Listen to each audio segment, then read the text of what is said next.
Okay sir. మీ పిల్లల్ని నువ్వు already నేను నీ పిల్లల్నే కన్నాను.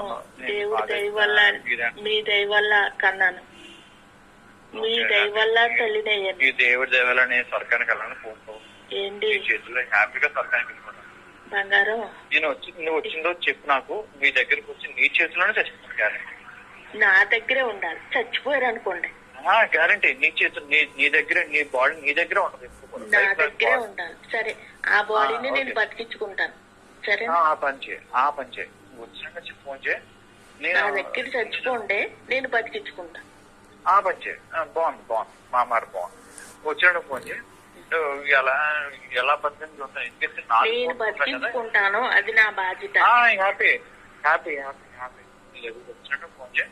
వేసుకుంటారో వేసుకోండి, కోసుకుంటారో కోసుకోండి. బతికించుకునే బాధ్యత నాది. నువ్వు బతికించు. బతికుంటే మాత్రం నీ దగ్గర ఉంటుంది. బతికించుకునే బాధ్యత నాది. ఓకే. బతికిన తర్వాత వెళ్లకుండా ఉండే బాధ్యత మీది. ఓకే, ఆ మాట కరెక్ట్. ఓకే, నువ్వు బతుకుంటే కనుక నీ దగ్గర ఉండిపోతావు. మీరు ఏం కోసుకున్నా, మీరు ప్రాణం తీసుకోవడానికి ఏం చేసుకున్నా మీ సాగు లేదు. ఓకే, మాట బాగుంది. నేను మిమ్మల్ని బతికించుకోగలను. బతకపోతే గొడవ లేదు. నేను మిమ్మల్ని బతికించుకోగలను. That is great Lord Jesus in the name of Jesus Christ. తెలుసా? ఓకే. నీ దగ్గరికి వచ్చాక మిమ్మల్ని ప్రేమిస్తున్నాను. తీసుకెళ్ళిపోతాను. నాతో పాటు నేను కూడా తీసుకెళ్ళిపోతాను కదా. అలాగే చెప్తాను దేవుడికి కూడా. Okay, happy. అలాగే చెప్పు. దేవుడు జీసస్ కాపాడాడు. నేను వచ్చిన తర్వాత మాత్రం మీకు మాట తప్పకూడదు. తప్ప గ్యారంటీ. నీ దాన్ని బతుకుంటే మాత్రం నీ దగ్గర. 3వ నెల వచ్చింది కదా, సెప్టెంబర్ 28వ తారీఖుని వచ్చింది. ఇక్కడ ఇప్పుడు వచ్చింది. 3వ నెల ఇల్లు దాటించాలని హైదరాబాద్ తీసుకొచ్చారు. ఇక్కడే ఉన్నాను నేను. ఓకే, నీ పిల్లలని జాగ్రత్తగా. అదిగో, నీ పిల్లలని మాట మాట్లాడొద్దు. నీ పిల్లలని మాట మాట్లాడడం. మన పిల్లలు మీ రక్తం, మీ రక్తమే. నేను పొరపాటు చేసుకుంటే అసలు దరిద్రవంతన కడుపులో పోయినండో. అంటే ఇంకా దరిద్రవంతన అసలు బాడీ మాత్రం పిల్లలు అప్పు చెప్పే. నాకు మాత్రం బాడీ మాత్రం ఇంటికాడ మాత్రం అప్పు చెప్పే. ఎందుకంటే పెద్దోడు కదా కాబట్టి నాకు బాడీ మాత్రం ఇంటికాడ అప్పు చెప్పే. మీ బాడీ కాదు, మిమ్మల్ని బతికించుకుంటాను నేను. అలా జరగని రోజు నేనే కోసుకోండి, మందు వేసుకోండి. ఇంకేటి ఏది జాండీస్ రాని, ఇంకొకటి రాని బతికించుకునే బాధ నాది. ఒకవేళ చచ్చిపోయినా తిరిగి బతికించుకునే బాధ్యత నాది.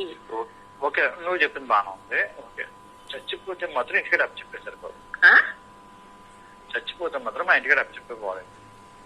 మీకంటే ఇంక వెళ్ళి లేదు. చచ్చిపోయినా నా దగ్గరే, బతికినా నా దగ్గరే. అంటే నీ దగ్గర చచ్చిపోయినా మీ శరీరం నాదండి. బతుకుంటే నీ దగ్గర ఉంటాను. చచ్చిపోతే మాత్రం ఇంటికాడ అప్పు చెప్పను కదా. దగ్గర అప్పు చెప్తా. చచ్చిపోతే అప్పు చెప్తావు కదా. అయితే ఓకే, బాడీని అయితే అప్పు చెప్తాను, మనిషిని అయితే అప్పు చెప్తాను. బాడీని అప్పు చెప్పు. ఒకవేళ మీరు పోతే గనక అప్పు చెప్తాను. ఓకే, చాలు. పోకపోతే గనక నా దగ్గర ఉంటారు. నీ దగ్గర ఉంచుకో. అంటే మీరు నా మనిషి. అదిగో మీరు మాట తప్పొద్దు. మీరు మాట తప్పదు. నేనే చెప్పు. నీతో వచ్చినట్టు నీ దగ్గరికి వస్తాను, నీ దగ్గరే పడుకుంటాను. ప్రతి ఆదాయం మంది వేసిన ప్రతిసారి అదే. నాకు బతకాలం లేక కదా జాండీ తాగద్దని చెప్పినా కూడా నిజం అవుతుంది. మరి పోదాం ఉన్నాయి కదా. మీరు తాగినా, ఇష్టం తాగినా, చెయ్యి కోసుకున్నా, నరాలు కోసుకున్నా, పీ కోసుకున్నా బతికించుకుని నాతో ఉండేలా చేసుకునే బాధ్యత నాది. అది పోతే మాత్రం ఇంట్లో మాత్రం అప్పు చెప్పుకోవాలి. ఓకేనా? పోతే ఇంటికాడ అప్పు చెప్తాను. నేను పోతాను కదా. నేను ఉంటాను. మీరు పోతే నేను ఉంటాను. అదిగో ఓకే సార్, బాయ్. అదిగో, ఆ మాటే మానండి మీరు. నేనేమంటారు, నేను ఆ మాట మానండి. అదుకో ఇద్దరు పిల్లలు బాగానే ఉంటారు కదా, హ్యాపీగా ఎంజాయ్ చేస్తారు కదా పిల్లలతో. వాళ్ళు మీలాగే నవ్వుతున్నారండి.